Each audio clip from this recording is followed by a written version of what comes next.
Welcome to Dating Deja Vu, the podcast where we talk about your patterns, your pitfalls, and your personal growth in modern dating.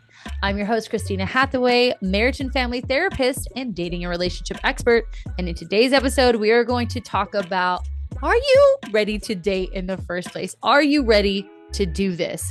In this episode, we are not just going to put you back out there. We're not going to, find the fish in the sea. We're going to figure out if you should even be near the ocean. So if your dating and love life is a lot of the same thing over and over again, it might be deja vu, but it also might be you. So let's figure it out together.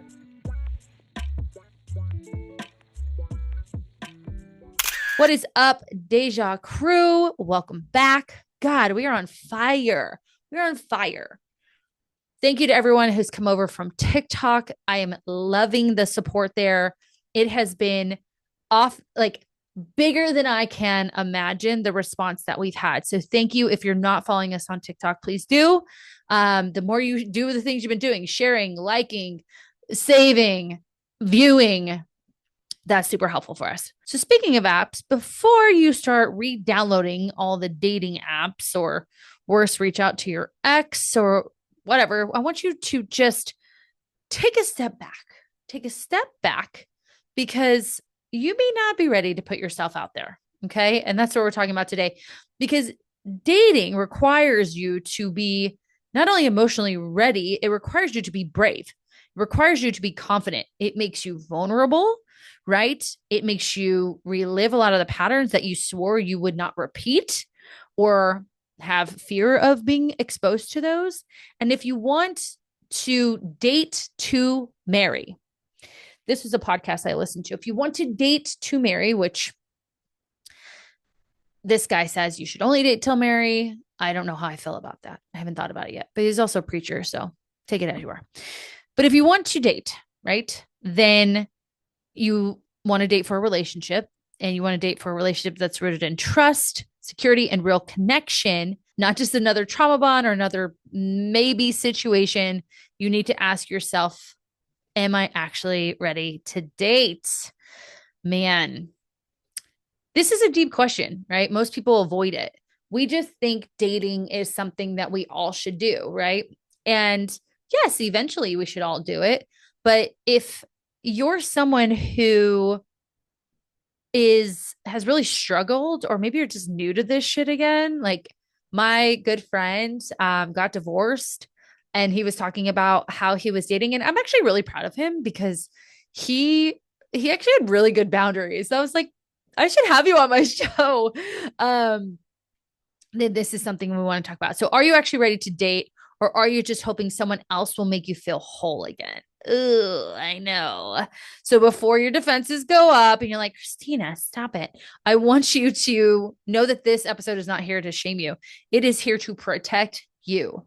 It is here to, it's kind of like what I talk about when I'm working with my whole health clients. So I do whole health coaching, where I do nutrition coaching, exercise, but also work on their relationship with themselves. And sometimes it's also dating and relationship stuff too, because it all works together, right?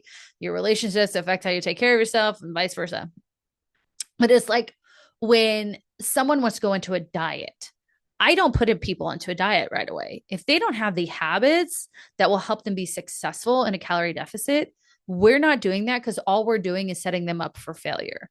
So this episode is about protecting you and setting you up for success in dating rather than reopening wounds.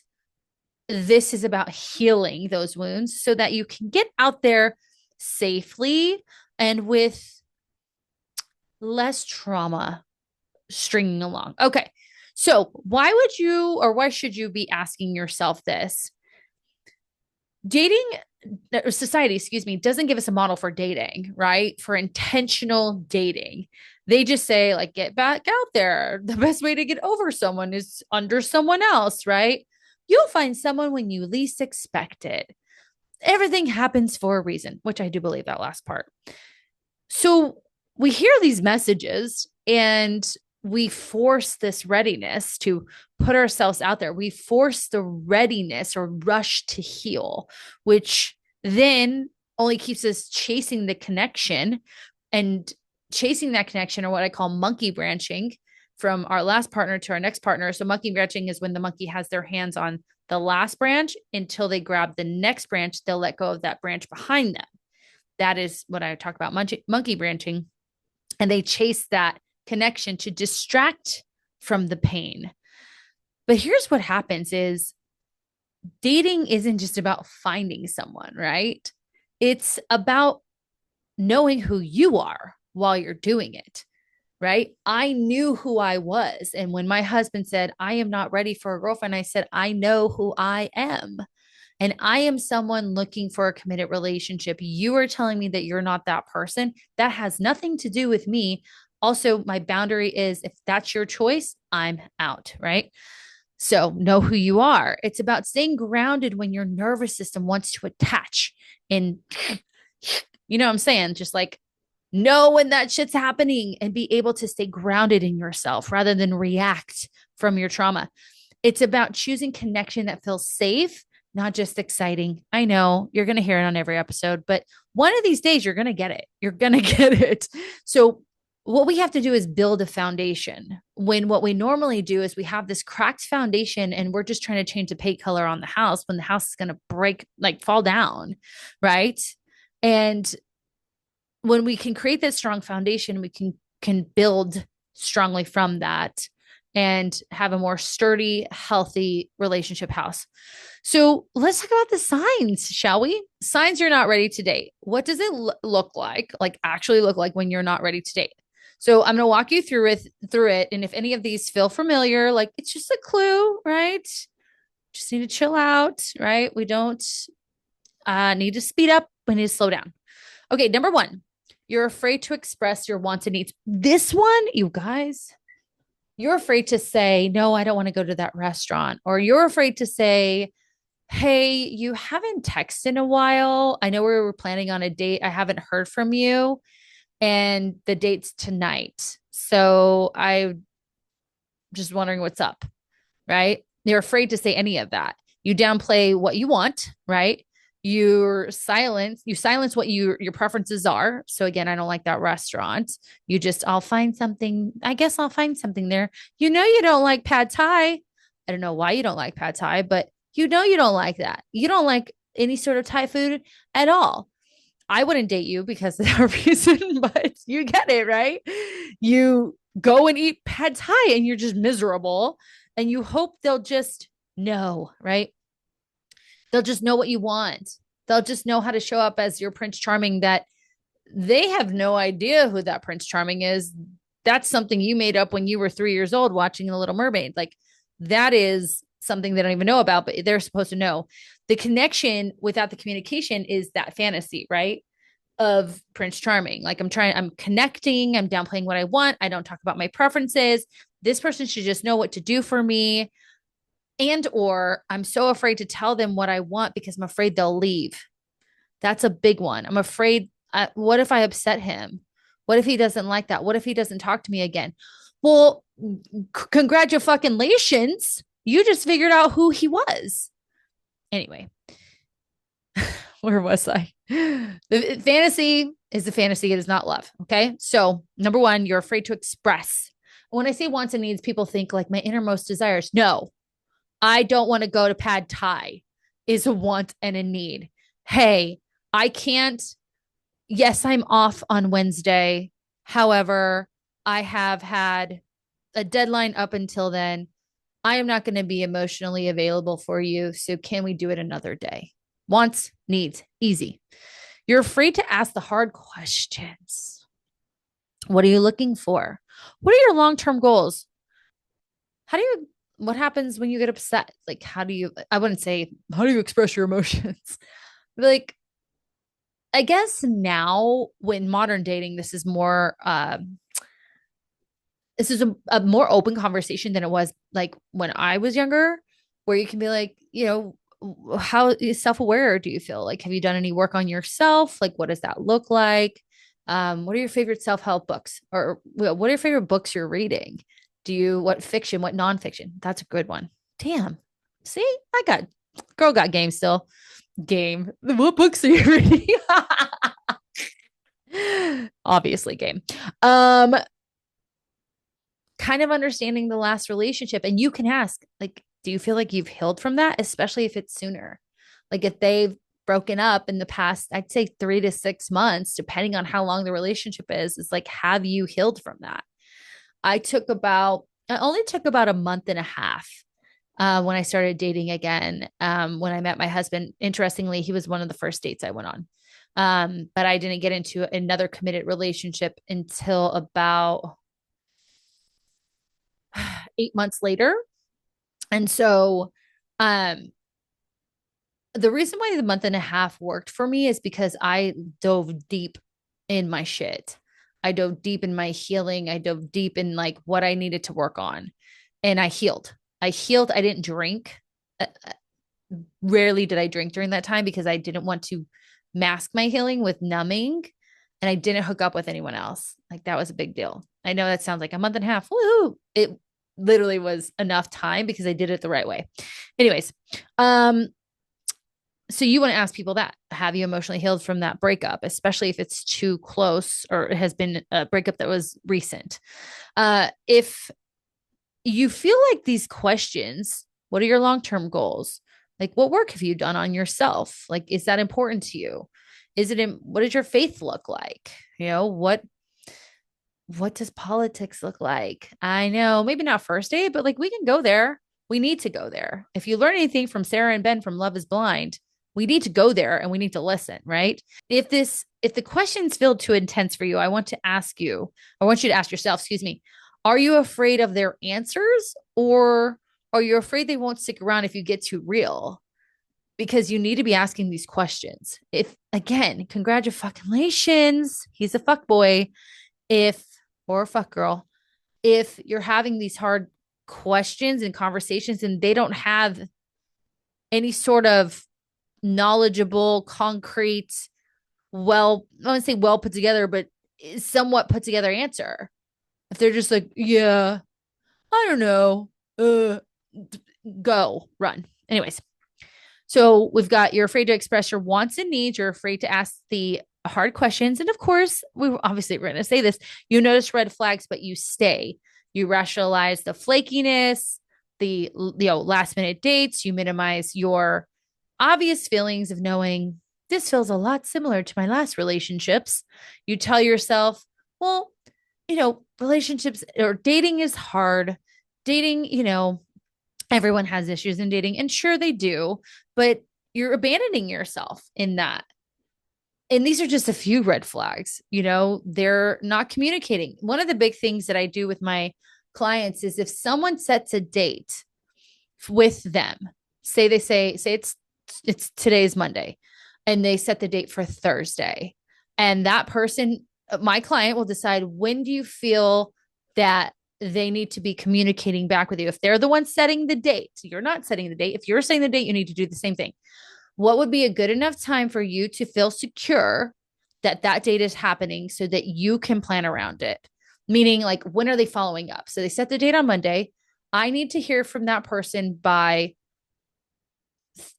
Wednesday evening. And if I don't hear from them by Wednesday evening, I will text them and say, hey, haven't heard from you regarding the date. I like to have some time to plan for it. So I'm just going to cancel. Right. So that's a big one that we do with our clients, is that red flag of like setting a date, but not actually executing a date is a big one. So that's a red flag that we see. Okay. Next one, you attach fast and you spiral often. Ooh, I know it sucks. I've done it. Excitement turns into obsession. Obsession turns into you reread all their texts. You lose sleep over them. You change your plans. You try to find where they're at. You look at the background in their story. You see who they're liking the stories on. I think of Lexi from Summer House, where Jesse's like, yeah, she told me that I was following a lot of girls after we got together. And Jesse's like, how would she know that? And Paige is like, because she's following you, right? That's a lot. You're trying to feel secure, but it's at the cost of your peace. If you spiral hard and you attach hard and spiral even harder, you're not ready to date, babe. You need to heal from that. You need to heal because that's not love. It's your nervous system reliving trauma and abandonment or fear of that abandonment. And you're trying to keep yourself safe by trying to find the thing before it finds you and hurts you. So we're not ready to date for that. We're not ready to date if dating is proving something, right? We're trying to prove like we need someone to want us to feel okay about ourselves or make someone jealous. Um, it's proving you're on the right timeline, like you're normal. I have so many people who are in their mid 20s, late 20s, like, I'm not doing what everyone else in their 20s. I'm like, what are you guys doing in your 20s these days? Because what me and my hood rat friends were doing in my 20s were not trying to be married. I didn't get in my first committed relationship until I was late 20s. And I moved in with him when I was like 29. I did celebrate. Nope, because we moved into that house. He moved out. I celebrated my 30th birthday without him. I remember that. But if you're like 24, 25, you can pump the brakes a little bit. But again, you're come back. You're dating to be chosen, which we talked about in the last episode, because you feel like you're never enough. If they just choose me, then I will be seen as enough. Right. And that person who hurt me will be like, oh, maybe I lost her because, I should go, get her back, whatever. It's built on a lot of emptiness and trauma. You're trying to prove that you are worthy because someone chooses you. Choose yourself. Go listen to last week's episode or last episode. Number 6, your self-worth is dependent on their attention. A good morning text makes you feel good. A late reply or no good morning text wrecks your whole day. Now, we love a good morning text. Whenever my husband's out of town or we're not together, we get a good morning text. When I say we're not together, sometimes I have to stay at the hospital or at my parents' house for my dad who is sick. So we're not together. And we text good morning and we call in the evening. And he probably in some part of the day, we send each other a TikTok or an Instagram. But for you, it wrecks you, right? It wrecks you if that doesn't happen. Your sense of value is in someone else's hands. You're depending on someone else to create value and stability and peace in your life. And dating stops being a sense of like connection and consistency and starts being this like survival mechanism of if they don't do it, I'm not going to survive. I'm going to die. That is what love addiction is based in, is that if I can't get close enough relationally, I will die. And anything that looks like, sounds like, smells like, feels like that, you're going to feel like you're going to die. All right. So just real quick to go over them. Number 1, you're afraid to express your wants and needs. Number 2, you're afraid to ask the hard questions. Number 3, you notice red flags, but you stay anyways. Number 4, you attach fast and spiral often. Number 5, you're dating to prove something. And number 6, your self-worth is dependent on their attention. So what does it actually look like to be ready to date? So if that's what it looks like to not be ready to date, what does readiness look like? And this isn't some perfect thing, right? It's not perfect. It's not fully healed. It's not fearless, but you can name what you want and stand by it. Okay. You're okay asking questions, even if the answers hurt or are misaligned with what you want. The more questions you ask, the more you're going to be like, can I accept the person in front of me? Which is something we're going to talk about. You don't get swept up by every spark. You feel safe to take your time. You no longer fear being alone because you trust yourself and you choose wisely.